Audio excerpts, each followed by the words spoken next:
¿Qué tal? Buenos días, ¿cómo están? Ya me presentó mi amiga y compañera de residencia, la doctora Citlali. Gracias por las palabras que dio. Es para mí un honor estar con ustedes, agradecerle al comité organizador, al doctor Granja, al doctor Barrón, por estar aquí con ustedes este día, ¿va? El día de hoy vamos a platicar un poquito de adenomiosis y fertilidad, un desafío de la medicina reproductiva. ¿Por qué escogí este tema o por qué me dieron este tema? Bueno, o sea, no solamente es el palm coin y ya, ¿no? La adenomiosis tiene un trasfondo muy importante, ¿no? Todos sabemos la definición de adenomiosis, pues es la presencia de glándulas y estroma fuera de la cavidad endometrial. Pero aquí en adenomiosis, pues muy localizada al miometrio, ¿no? Es como la clave. Entonces, desde este momento podríamos decir, oye, endometriosis es lo mismo que adenomiosis. Podríamos decir que sí, ¿no? A lo mejor en un futuro, ya les comentaba en unas ponencias anteriores, pues va a ser lo mismo, ¿no? Y vamos a encontrar una clasificación donde veamos adenomiosis, miomatosis y endometriosis juntas, ¿no? Entonces recuerden esto para los médicos jóvenes que están con nosotros, pues siempre glándulas y estroma endometrial fuera de la cavidad endometrial, ¿no? Dentro de la epidemiología encontramos lo siguiente: llega a afectar hasta un 10% de las mujeres en edad reproductiva y está presente en el 30-50% de las mujeres con infertilidad, que es un dato muy, muy importante, ¿no? Y el 71 al 87% de las pacientes van a presentar dolor pélvico crónico, ¿no? Es más frecuente en raza asiática, aunque vemos que nuestra población pues es muy, muy predominante, y algo que está muy relacionado pues es un familiar de primer grado, ¿no? Tiene una presentación mayor de 7 a 10 veces más si tienes un familiar de primer grado, y el mecanismo aquí es poligénico y multifactorial, ¿sí? La epidemiología es importante, ¿no? Es algo que no podemos dejar de lado, ¿no? A lo mejor hacemos un ultrasonido, no encontramos nada, pero pues es una paciente que tiene dolor pélvico crónico, que tiene sangrado más abundante de lo normal, y aquí ya tenemos que empezar a sospechar en esto, ¿no? Adenomiosis, ¿va? La etiología es muy importante, está muy relacionada con la endometriosis. Ustedes saben que para endometriosis, pues no sabemos a ciencia cierta o al 100% qué lo está condicionando, pero pues hay diferentes teorías, ¿no? Ya hablamos de la menstruación retrógrada o el tejido retrógrado, una de las teorías mesenquimales, la diseminación linfática, una presencia muy constante de estrógenos, es decir, una menarca muy temprana, una menopausia tardía, desde la migración o la formación de los conductos mullerianos, principalmente, ¿no? Y ahí enfoco a endometriosis, ¿no? Por eso comentaba un poquito de la relación adenomiosis-endometriosis, ¿no? Entonces, estas teorías son muy importantes. Yo siempre le explico a mis pacientes y a los médicos que están conmigo, pues es un conjunto de todas, ¿no? No es una absoluta, o sea, no todo es menstruación retrógrada. Hay veces que estamos operando una paciente por otra causa, un quiste de ovario, y la paciente está menstruando ese día, ¿no? Y pues si ves una menstruación retrógrada, y pues no necesariamente es una paciente que tiene la clínica, ¿no? Pues ya hablábamos un poquito de las terapias que están comentadas para endometriosis, la menstruación retrógrada, la metaplasia celómica y la diseminación linfática, que es muy importante, ¿no? Pues va a haber siempre una lesión endometriósica, va a haber toda la migración de marcadores de la inflamación, todas las citocinas, los macrófagos, la interleucina 6, que todo juega un papel muy importante pues para la clínica de esta paciente, ¿no? Y ahorita que estamos enfocados a la parte de infertilidad, pues no solamente voy a hablar de dolor, ¿no? Ustedes saben que una paciente que tiene adenomiosis, pues seguramente vamos a encontrar una disminución en la calidad ovular, ¿no? Calidad ovular es un punto muy, muy importante en esta plática, ¿va? Y bueno, esta es una imagen que nos esquematiza cómo es la endometriosis, ¿no? O sea, ya sabemos que el sitio o la localización más frecuente es el ovario, el fondo de saco posterior, peritoneal, fondo de saco, las alpinges, pero acuérdense que cuando hablamos de endometriosis, pues siempre a nivel ovárico, ¿no? Es como el primer sitio donde se va la endometriosis, ¿no? Y al estar ahí la endometriosis, todas estas citocinas, todos estos factores de inflamación, pues obviamente van a afectar al folículo, ¿no? Aunque digas, oye, ¿sabes qué? Durante la aspiración folicular o durante la captura, pues ahí esquivamos el endometrioma, ¿no? Esquivamos la endometriosis. De todos modos, ya cuando te reportan el conteo folicular final, te dicen, oye, ¿sabes qué? Encontramos células endometriales, ¿no? Y es una paciente que no sabía que tenía endometriosis, que nunca ha tenido dolor. Entonces, desde ahí ya tenemos una barrera para el avance en el cultivo embrionario, ¿no? Hay factores que están asociados a factores de riesgo, pero también tenemos factores protectores. Ya les hablaba yo de un estímulo estrogénico amplio, les hablaba de una menarca temprana, una menopausia muy tardía. Esto es muy importante, ¿no? Porque ya vemos a todas nuestras adolescentes o todas las pacientes que están llegando a su menarca, pues son pacientes que están ahí entre los 8 y los 9 años, ¿no? Hace algunos años veíamos que las pacientes su menarca, la gran mayoría era 11 años, ¿no? No hablo de pacientes mayores, pero sí, pues las niñas o las pacientes que están en la pubertad, pues están menstruando a una edad más temprana, ¿no? Esto es un factor de riesgo muy importante, ¿no? Otro factor es la nuliparidad, el índice de masa corporal bajo y las malformaciones mullerianas. Ustedes saben que siempre que operamos alguna malformación mulleriana, simple o compleja, pues encontramos endometriosis, ¿no? Y entra el laparoscopio y hasta te asusta, ¿no? Dices, ¿qué es esto, no? Porque vemos endometriosis muy severas, pero no necesariamente relacionadas con la clínica de la paciente, ¿no? Y pues también hay factores protectores, ¿no? Que podrían ser controversiales, como una alta paridad, una lactancia prolongada, ejercicio regular y el uso de tabaco, ¿no? Eso del tabaco es ahí muy, muy controversial, no lo debería poner ahorita, pero pues así lo menciona la literatura, ¿no? La clínica de la paciente es muy, muy amplia. ¿Por qué? Pues el cuadro clínico principal, pues el dolor, ¿no? Dolor pélvico crónico, podríamos hablar de dismenorrea, pues siempre que escuchamos dismenorrea pensamos en endometriosis, ¿no? Pero son pacientes que tienen un dolor constante, ¿no?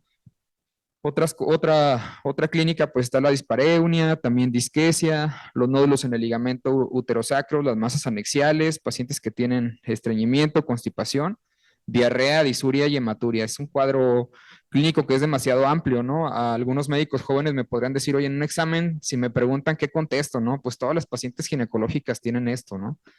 Entonces, pues sí hay que hacer un cuadro muy dirigido, ¿no? O sea, si la paciente tiene dismenorrea cíclica, pues a lo mejor pensamos en endometriosis, ¿no? Pero si la dismenorrea es permanente, pues ya decimos dolor pélvico crónico, ¿no? Ya pensamos en adenomiosis, ¿no? Pero acuérdense que la adenomiosis no va a ir sola, siempre van de la mano, ¿no? El diagnóstico, pues yo les diría siempre, ¿no? Su historia clínica es fundamental. ¿Por qué fundamental? Pues tenemos que interrogar cómo es el dolor de las pacientes, ¿no? Hacer la semiología. A lo mejor agarrar nuestros libros viejitos de semiología y pues revisar, ¿no? Que hay que preguntarle a las pacientes, siempre les digo a mis residentes, oye, el padecimiento actual, no nada más le pongas dolor, pues hay que decir cuándo empezó el dolor, cómo empezó, si ha ido aumentando, si nada más es hacia un lado, hacia el otro, si se irradia. Entonces, muy importante la clínica, ¿no? Historia clínica y exploración, ¿no? Y a lo que es el gol estándar, pues siempre va a ser la cirugía, ¿no? Ya cuando entras a la cirugía, a lo mejor el ultrasonido se veía muy bien, o veíamos un útero ligeramente aumentado de tamaño, pero ya la consistencia es muy importante, ¿no? Siempre nos dicen adenomiosis y vemos un útero globoso, ¿no? Sabemos que el útero va a estar aguadito, ¿no? Decimos, hoy está muy aguado este útero, ¿no? Yo sé que ese término no es como lo más médico, pero pues siempre vemos esta consistencia muy, muy suave en el útero, ¿no? Y ya nos habla de adenomiosis. Y generalmente la literatura nos dice que el diagnóstico de esta paciente, pues hace hasta 7 años después, ¿no? Los síntomas se reportan desde la adolescencia, ¿no? Y generalmente tenemos a estas niñas de 14, 15, 16 años con dolor y les decimos, ay, no te preocupes, el dolor es normal, ¿no? O sea, la dismenorrea es normal, no te preocupes, tómate una pastilla de utiliosina o tómate un ketorolaco y ya, pero pues obviamos el dolor. Acuérdense que el dolor con la menstruación no es normal, ¿sí? Esto es algo que siempre, siempre le digo a mis pacientes. Y acuérdense que la severidad de la adenomiosis o de la endometriosis, pues no va a estar relacionada con los implantes o la cantidad de tejido miometrial que está afectado, ¿va? Y el examen clínico no es específico, ¿no? Por eso acá, pues, hablamos de biomarcadores, siempre pensaríamos, sea 125 igual a endometriosis, sea 125 igual a adenomiosis, pues la verdad es que no. Ustedes saben que el CA 125 se puede elevar por muchísimas cosas, o sea, no solamente por esto, ¿no? Y bueno, ya vamos a enfocarnos un poquito a la infertilidad y la adenomiosis, ¿sí? Todos sabemos que hay un efecto clínico muy importante con la adenomiosis, ¿va? ¿Y por qué sabemos que es importante? Vamos a encontrar una disminución en la tasa de recién nacido vivo y una tasa de aborto o de pérdida después de algún tratamiento de reproducción asistida, ¿sí? Hay veces que aunque tengamos pues óvulos de muy buena calidad o muy bonita, como nos dicen en el, muy bonitos, como nos dicen en el laboratorio, o embriones de muy buena calidad, endometrio perfecto, pues vienen las pérdidas, no vienen los abortos o vienen los embarazos bioquímicos. Acuérdense que la adenomiosis puede estar muy presente, ¿va? Y pues hay un aumento reportado en la morbimortalidad durante el embarazo, ¿no? Desde resultados neonatales, también se puede asociar un poquito más a preeclampsia, parto prematuro, una mala presentación fetal y una presencia de recién nacidos pequeños o de bajo peso en relación a la edad gestacional y pues acuérdense que va a aumentar el índice de cesárea, ¿no? Que es algo que que todos los obstetras tenemos miedo, pero es algo que está muy de moda, ¿no? La cesárea, ¿no? Aunque ahorita hay corrientes del parto en casa, pero pues es muy controversial, ¿no? O muchos mecanismos de atención del trabajo de parto, muchas herramientas, pues siempre usar parto amigable, ¿no? Y aunque tenga adenomiosis o miomatosis, pues siempre ver la posibilidad de un parto, ¿no? Hay mecanismos que están involucrados, sí. Los mecanismos involucrados pues no están totalmente identificados. Hay muchas hipótesis. Lo principal pues es el aumento de citocinas, un aumento en la producción de prostaglandinas que van a llevar a un peristaltismo uterino muy amplio, ¿no? ¿Y por qué es importante esto del peristaltismo? Porque, bueno, va a afectar el transporte de los gametos, tanto del ovocito como del espermatozoide, pero pues también nos va a afectar totalmente la implantación, ¿no? A veces puede ser una razón de, aunque todo esté perfecto al momento de la transfer, que no pegue el embrión, ¿no? Así hagamos estudios de receptibilidad endometrial y más cosas, pues puede ser una razón del por qué, ¿no? Entonces, pues citocinas y prostaglandinas va a estar totalmente relacionado con inflamación, con fibrosis y una angiogénesis aberrante. Ojo, esto de la angiogénesis es muy importante por el tema de la placentación, ¿no? De ahí el tema de la placentación, pues sabemos que está relacionado con todo, ¿no? Desde restricción del crecimiento intrauterino, el aumento del riesgo de una preeclampsia, entonces pues es muy importante. A lo mejor una paciente que tiene adenomiosis seguramente va a desarrollar preeclampsia desde una hipertensión gestacional hasta una eclampsia, ¿no? Por eso la importancia de presentarlo, ¿no? Y algo que es muy importante, pues la fibrosis. Acuérdense que el tejido miometrial pues va a estar completamente alterado, ¿no? Toda la arquitectura uterina va a estar perdida, aunque en el ultrasonido veíamos un útero con una forma de pera muy tradicional, pues a lo mejor pues la contractilidad va a ser totalmente mala, ¿no? Continuando, pues todo es inflamación, ¿vale? Y va a haber inflamación no solamente en el miometrio, también en el peritoneo, en todo el útero, en todas las capas y a nivel endometrial, ¿no?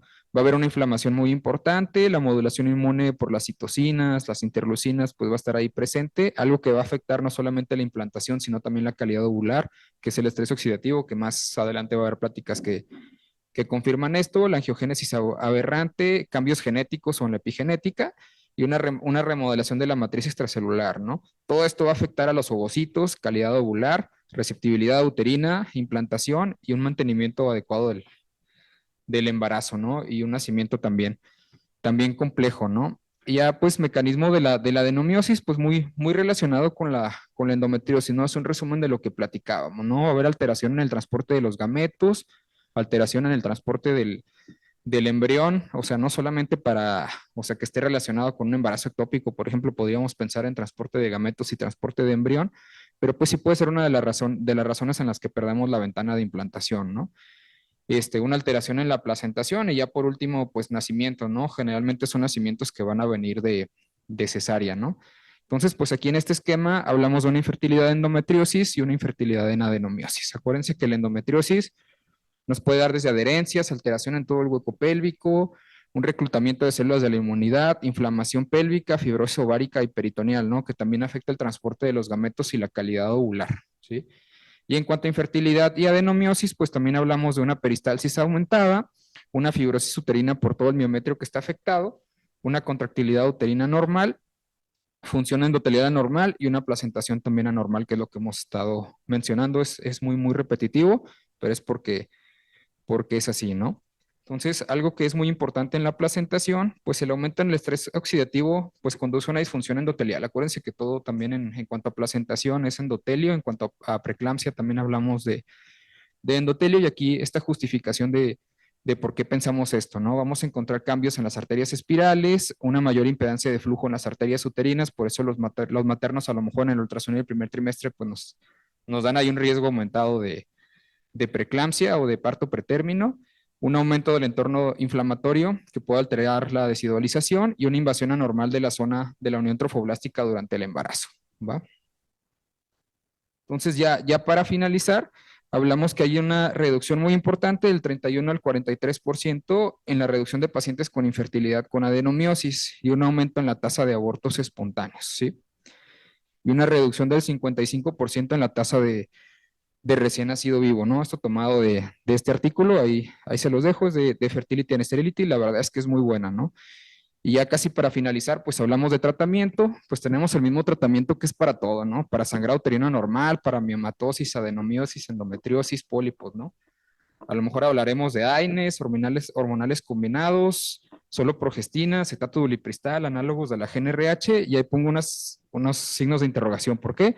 Pues entras a operar y encuentras esto, ¿no? En el ultrasonido te reportaban un mioma único fúndico, lo empiezas a disecar y pues la verdad es que no tiene plano de disección, ¿no? O sea, vemos tejido por todos lados, empezamos a disecar, le seguimos y nos quedamos nada más con el puro istmo o con el puro cervix, ¿no? O como en esta otra imagen, ¿no? Que aunque era una imagen muy bien delimitada en el ultrasonido, pues encontramos solamente esto, no tiene ni por dónde despegarse, ni por dónde disecar, ¿no? Vemos todos los videos de cirugía de otros países que hacen resecciones en uso, que retiran la mayor parte del tejido adenomiótico, pero cuando entras a operar, pues la verdad es que no tiene plano de disección y terminas quitando la mayor parte del tejido uterino, ¿no? Aunque sea tejido sano o tejido enfermo, ¿no? Entonces, por esto, la importancia de esta plática es un reto en reproducción totalmente, por eso lo presentamos. Muchísimas gracias.